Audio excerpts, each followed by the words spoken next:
खातून ने पड़ोसी का 20 तोला सोना चुरा कर उम्रा कर लिया। कराची के इलाके लियारी में चोरी का एक अनोखा वाकया पेश आया है, जहां खातून ने पड़ोसी के घर से 20 तोला सोना चोरी करके उम्रा अदा कर लिया। मीडिया रिपोर्ट्स के मुताबिक कराची के इलाके लियारी बगदादी में तफ्तीशी पुलिस ने छापा मार कर शहनाज नामी खातून चोर को गिरफ्तार कर लिया है। पुलिस हुक्काम के मुताबिक मुलजमा के खिलाफ बगदादी थाने में 27 अक्टूबर को 20 तोला सोना चोरी करने का मुकदमा दर्ज किया गया था। शक की बुनियाद पर पुलिस ने मुलजमा के शोहर इमरान को गिरफ्तार किया था। तफ्तीश के दौरान इमरान ने इंकशाफ किया कि 20 तोला सोना चोरी करने की वारदात उसकी बीवी ने की है। पुलिस हुक्काम के मुताबिक मुलजमा ने पड़ोसी की गैर मौजूदगी में वारदात की। चुराए गए 20 तोला सोने में से मुलजमा 17 तोला फरोख्त करके उम्रा अदा करने चली गई।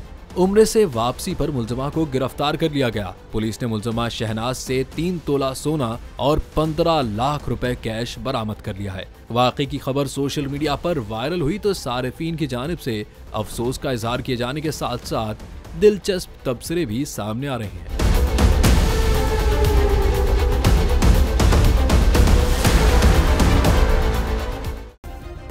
सब्सक्राइब करें और बेल दबाएं ताकि कोई खबर रह न जाए।